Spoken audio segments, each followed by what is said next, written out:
প্রিয় শিক্ষার্থী বন্ধুরা, আজকে আমি আরও একটি গল্প শেয়ার করব তোমাদের সাথে। স্ক্রিনে আমরা একটা ছবি দেখতে পাচ্ছি।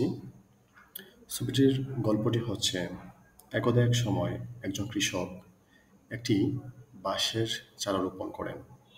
তিনি সেটিতে 1 বছর নিয়মিত পরিচর্যা করলেন, পানি দিলেন। কিন্তু উনি গাছের মধ্যে নতুন কোনো প্রাণের সঞ্চার দেখলেন না। গাছটি বেড়ে উঠতে থাকলো না। উনি দ্বিতীয় বছর, তৃতীয় বছর, এইভাবে চতুর্থ বছর পরিচর্যা করলেন। উনি বিশ্বাস করতেন, উনি ধৈর্যশীল ছিলেন। মিরাকলের বা অলৌকিকতার প্রতি ওনার একটা বিশ্বাস ছিল। গাছে একদিন নতুন পাতা গজাবে, নতুন প্রাণের সঞ্চার হবে। 4 বছর পরে যখন 5 বছর হলো, উনি হঠাৎ দেখলেন গাছটিতে আস্তে আস্তে নতুন কচি গজাচ্ছে, নতুন প্রাণের সঞ্চার হচ্ছে। এবং এরপরে উনি আরো বেশি আশ্চর্য হলেন।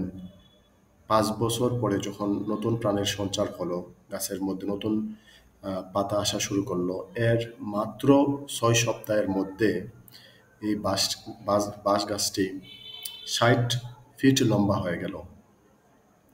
This is an excellent story of both passions and hard work. Life is just like this.